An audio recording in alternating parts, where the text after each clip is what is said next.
Over the past few hours, we had a few earthquakes. Should I call it cluster or swarm? It depends on the number. This is an ongoing process. In the Grjótárvatn area of Iceland, you can see it there on the map to the west side. That is practically inside the plate. I've marked it here. You can see the number of the earthquakes here. This is an ongoing process, so the number may change and pass the threshold of 100 and become a swarm of earthquakes, as we call them.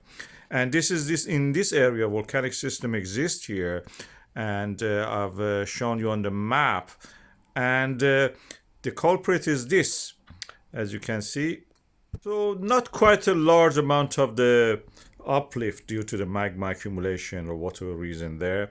This is the map of the Iceland showing the earthquakes patterns over the map superimposed, and this is a single event on that corner all the time happening. The plate boundary is those ones that you can see, and that is a single volcanic system at the moment. Probably is not active. I will show you the depth after this, but this is the volcanic systems that we have, and these are at the plate boundary, the orange ones, and this is the pattern of the sequence of the eruption activation.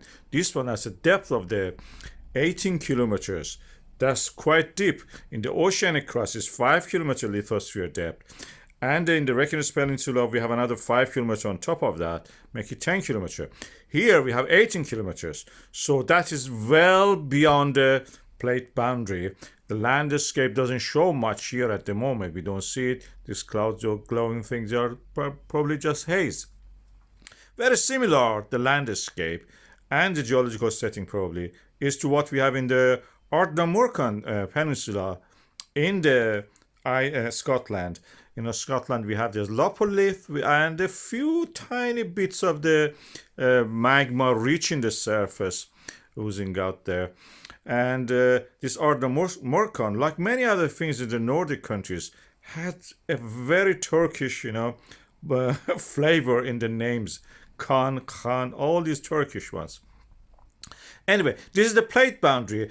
I don't think that we have a plate boundary at the number 2 on this diagram, because practically this is beyond the boundary of the plate. The thickness of the lithosphere is thicker.